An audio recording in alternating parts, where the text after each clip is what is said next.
Vemos. Bien, vamos a esto que está marcando la jornada sin duda. Hamás ya ha liberado a los primeros 20 rehenes secuestrados en la Franja de Gaza a raíz de los ataques del 7 de octubre del 2023. De este modo, el movimiento de resistencia islámica recalca su compromiso con el alto al fuego acordado con Israel, es lo que han dicho. En tanto, el presidente Donald Trump se reunió con familiares de los rehenes liberados y fue ovacionado en su discurso ante el Parlamento de ese país. Vamos a conversar más sobre este tema, sobre lo que pasa en esta jornada y el futuro, por cierto. Estamos para esto con Javier Urbina, él es investigador asociado del Centro de Estudios Internacionales de la Universidad Católica. Muchas gracias por estar con nosotros, Javier, bienvenido. Bienvenido, Javier, gracias por estar aquí. Muchas gracias. Bueno, lo que todo el mundo se pregunta, Javier, es si la guerra ha terminado o no. Hoy día escuchábamos al presidente Donald Trump en la mañana, decía, la guerra is over, se acabó, no me hablen más de la guerra. ¿Para usted la guerra está terminada con estas señales que hemos visto en estas últimas horas? En rigor, si uno hace una investigación o un estudio bien hecho, bien acabado, lo que es la guerra, no está terminado el conflicto. El conflicto uno lo puede ver si es armado o no. O sea, dos estados pueden estar en situación de conflicto, pero no necesariamente en guerra o en conflicto armado. Entonces, lo que se ha solucionado en este momento es la contención del conflicto armado, lo que estamos viendo. O sea, el fuego es solo la contención, pero el conflicto entero...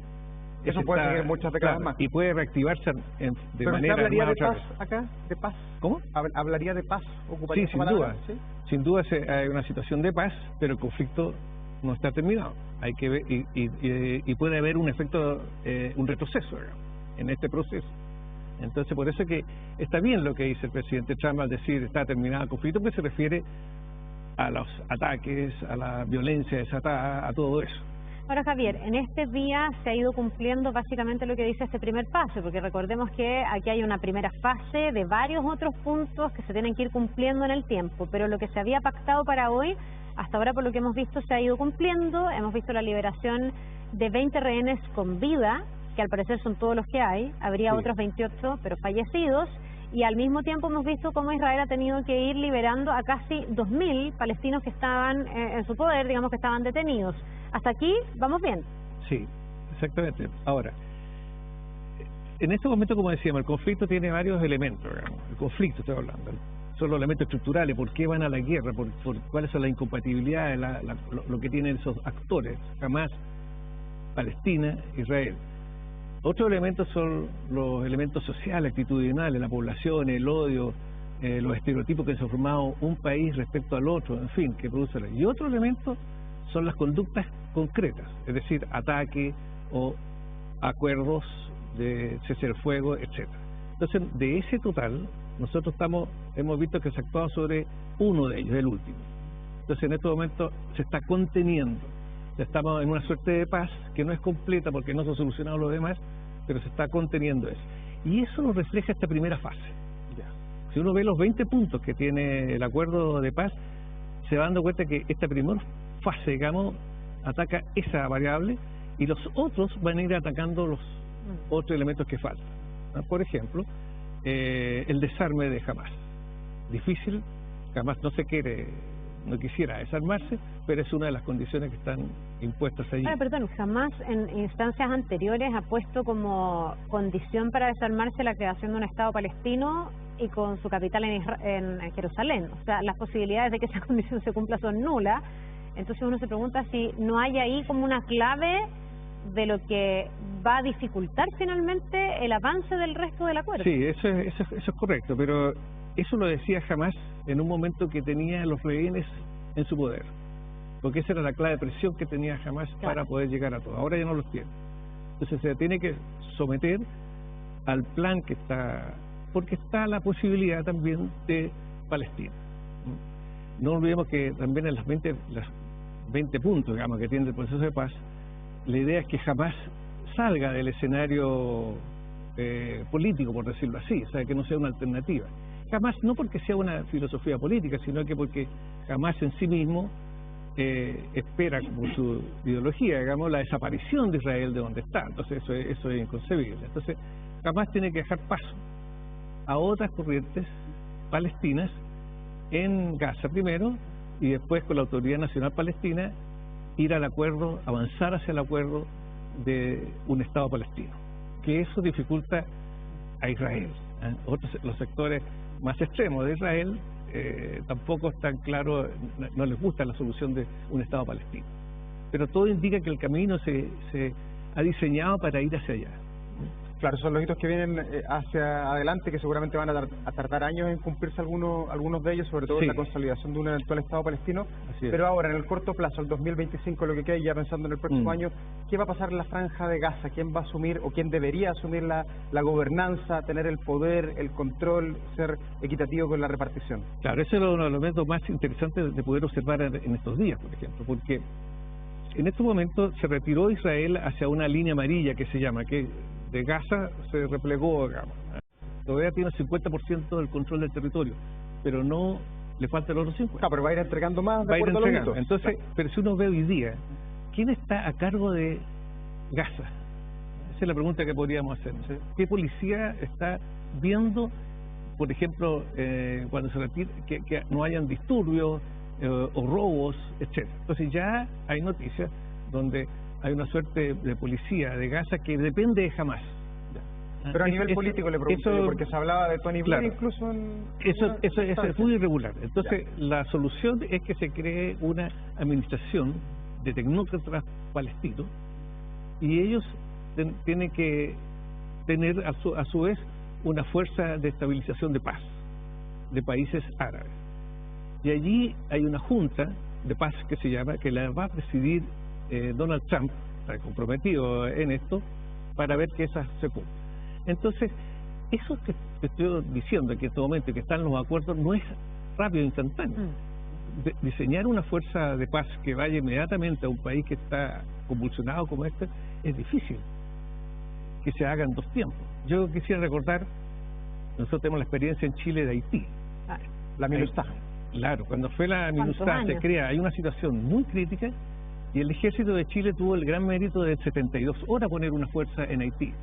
¿Se acuerdan de ese etapa? Presidente Lagos con General Taylor en el ejército. Exacto, entonces hubo que salir. Bueno, aquí es el mismo fenómeno, pero dada la complejidad del escenario donde tienen que ser países árabes, y también Estados Unidos, porque Estados Unidos es el garante de la seguridad tanto para Israel como para Palestina en estos momentos. Entonces, eso no es rápido. Mientras eso no ocurra, es cierto, pueden producirse elementos que distorsionen el acuerdo de paz. Por eso es que esta es una situación sumamente delicada. Ahora, Hamás, porque usted decía, en el fondo hay hoy día una policía que dependería de Hamás, porque Hamás era la coalición, o el grupo, no sé si llamarle coalición, el grupo, que para países internacionales es un grupo terrorista, pero era el grupo que gobernaba en Gaza, pues hasta este momento. De hecho, todas las cifras de muertos provienen de el Ministerio de Salud, que depende de Hamás. Claro, eso es lo que hay hoy día. Claro, entonces la pregunta es, ¿qué tan debilitado queda y qué tan necesario va a ser sacar finalmente de la institucionalidad, si es que algo queda? Porque la verdad es que no lo sé, a Hamás para dar paso a este gobierno de transición sin levantar resistencia, respetando la autodeterminación, me imagino, del pueblo gazatí, que no sé hasta este momento en qué situación queda política y socialmente, porque en algún momento alguien podría decir, no, es que Hamás era un grupo, una célula, pero no era una célula, pues era algo que en el fondo los gazatíes votaron por Hamás para que tomara el control de Gaza. Claro, hoy día lo que se observa, digamos, aparecen incluso decisiones del Ministerio del Interior. Claro. Que son ¿hasta qué punto se entiende Hamás como una célula terrorista y hasta qué punto es un gobierno de un país? Eso es lo delicado, porque imagínese para Israel que se sienta en una mesa a conversar con los que se consideran terroristas, ¿verdad? Nadie conversaría con un terrorista, ¿no es cierto? Bueno, para eso están los otros países que están al lado. En el caso fue Egipto y Qatar, al lado árabe, y Turquía y Estados Unidos. Entonces, estos países son muy importantes que acompañen este proceso, porque así no quedan solo ahora. Jamás no puede ser, esas autoridades que están de Hamás no pueden ser de la noche a la mañana así lanzados hacia afuera, porque son ellos los que deben ir también construyendo el proceso. Así que si no, se quedaría sin interlocutor. Es como si Israel llegara, bueno, esto está y no hay nada con quien hablar aquí, ¿no? Entonces se necesitan la presencia que nos ordene. Que no se pasen de revoluciones, digamos, las autoridades que están en estos momentos o personeros que están en estos momentos representando a lo que es Hamás, eso es muy importante. O sea, tener el respaldo, pero hasta una situación que se dé el plan de Gaza. Ahora, el atractivo de la población, esta Hamás lo que tiene es lo que podría tener de poder ya no son los rehenes, sino que es el apoyo de la población. Y el apoyo de la población está altamente cuestionado porque también la población quiere salir de esto.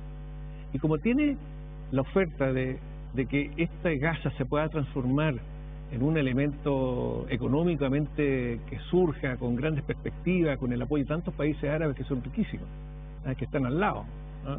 Y el propio Estados Unidos, entonces la población ve que hay una salida distinta a la política de Hamas. Déjame profundizar en esto, porque en algún momento se escuchó decir al presidente Trump que Gaza, la franja de Gaza, se podía transformar en un Silicon Valley. Y algunos ven que puede haber ahí un negocio inmobiliario importante a raíz de la reconstrucción, que obviamente va a ser necesario reconstruir porque quedó todo absolutamente destruido. Y por otro lado vimos, en el momento en que se anuncia esta tregua, este alto el fuego, esta paz, como uno lo quisiera llamar, que hubo manifestaciones en Gaza de gente que en las calles gritaba Trump, Trump, Trump. O sea, que en el fondo le agradecían a Donald Trump el haber mediado de esta manera.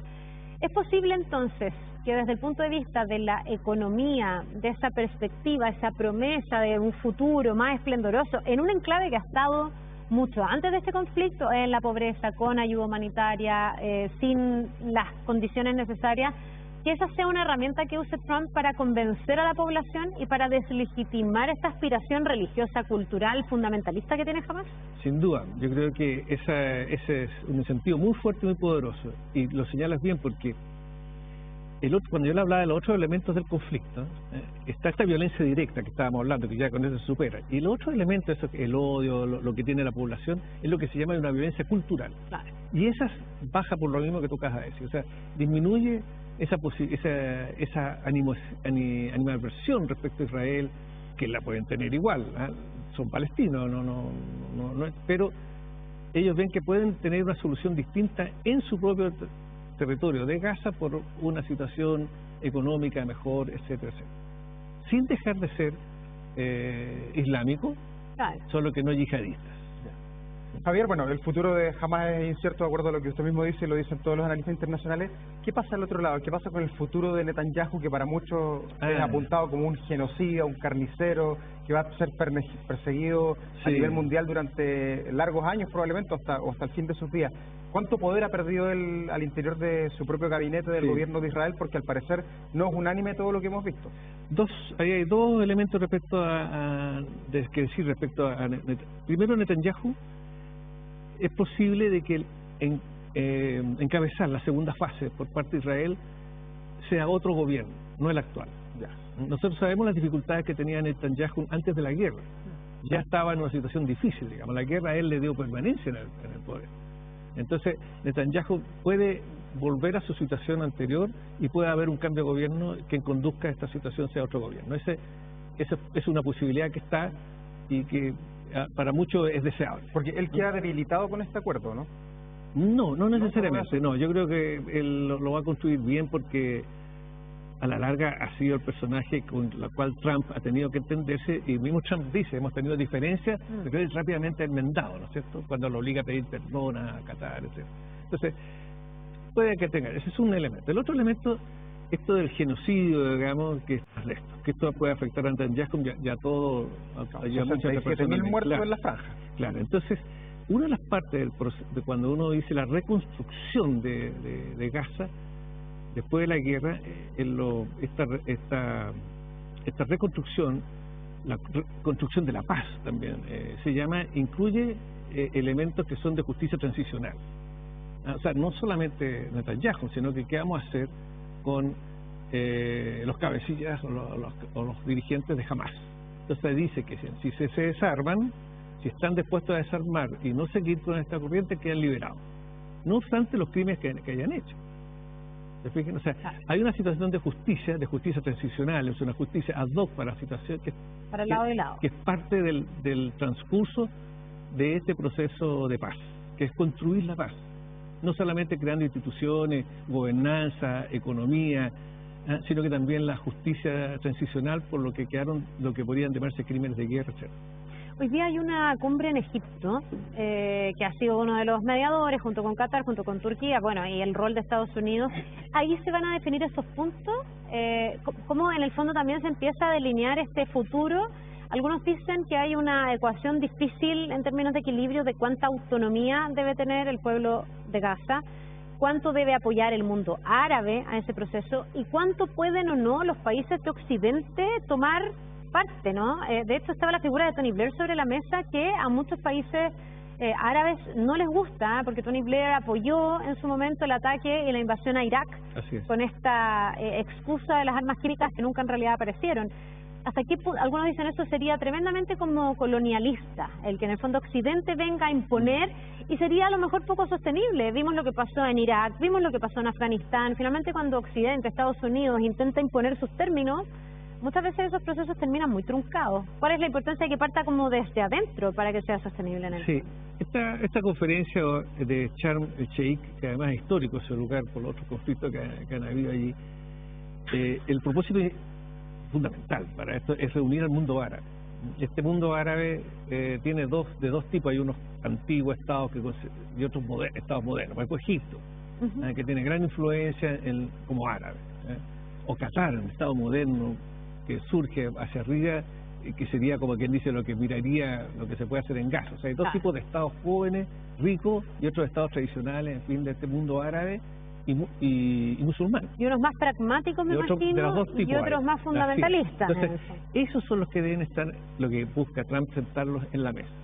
Pero esto no va solo, porque también si se quiere hacer una economía pujante, etcétera, tiene que tener el estilo, como por ejemplo, imaginémonos Dubái, cosas así. Entonces tiene que haber negocios, tiene que tener la impronta musulmana. De impronta musulmana, pero con desarrollo de negocios más al estilo occidental, podríamos decir, como lo tienen estos países, donde los países europeos, la sociedad occidental está de acuerdo en esto.